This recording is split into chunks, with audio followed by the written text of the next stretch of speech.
Hello friends, welcome to Siddhu's kitchen. आज आपण आवळ्याची चटणी करणार आहे।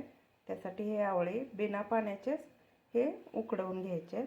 तर इथे मी कुकरमध्ये उकडवायला ठेवले।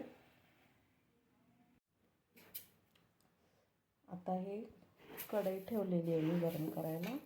आता आवळे थोडेच आहेत माझे, तर आता इथे मी थोडीशी साखर घेतली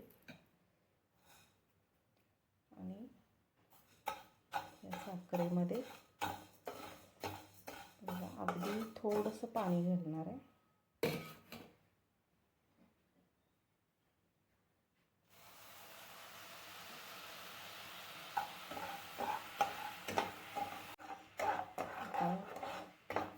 हे बघा, आवळे शिजलेलेच आहेत, त्यामुळे जास्त काही वेळ लागणार नाही।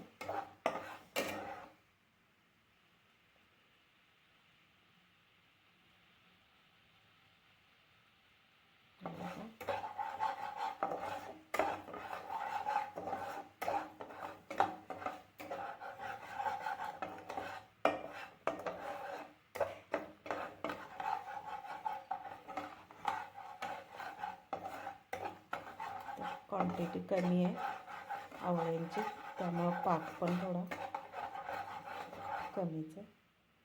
आता पाक आपला हे बघा एक तार याची धरते, तर हे आवळे घालूया।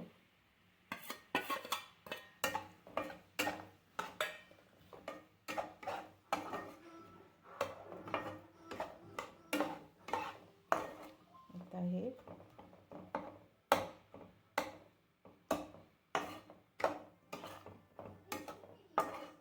आता ह्याच्यामध्ये गॅस चालूच आहे।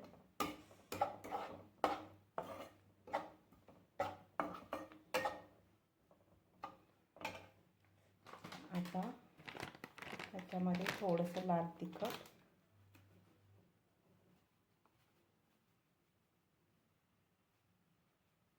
थोडं लाल तिखट टाकलं, थोडीशी काळी मिरी,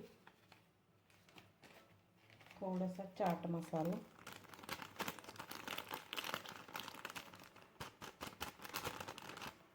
थोडासा चाट मसाला, तर आपलं मीठ राहिलंय। तर आता ह्याला मीठ टाकूया।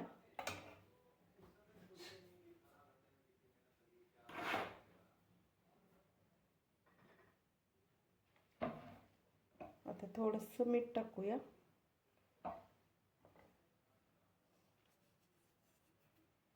त्याच्यात मीठ टाकलं।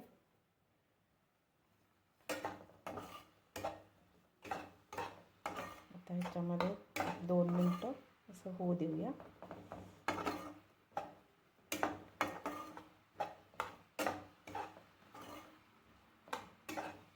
आता हे जेवढे आपले आवळे आहेत त्या हिशोबाने आपण मसाले टाकायचे। तर आता मी गॅस बंद करते। आता हे थोडंसं थंड झालं की आपली साखर पण पूर्ण, आता ही जी वितळलेली आहे हे परत घट्ट होईल। एक थोडा वेळ थंड होऊ देऊया आणि याला मिक्सरमधून वाटून घेऊया। आपली आवळ्याची चटणी तयार। खट्टी मिठी आवळा चटणी तयार होईल। आता ह्याला थंड करून मी मिक्सरमधून काढून घेते। हे मिक्सरमधून ही चटणी मी वाटून घेतली। तर ही आवळ्याची चटणी तयार आहे। रेसिपी आवडली असल्यास लाईक, शेअर आणि सबस्क्राईब करा। थँक्यू।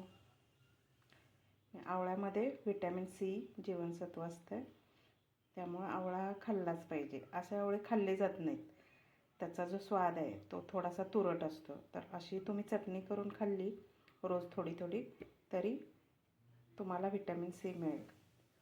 रेसिपी आवडली असल्यास लाईक, शेअर आणि सबस्क्राईब करा। थँक्यू।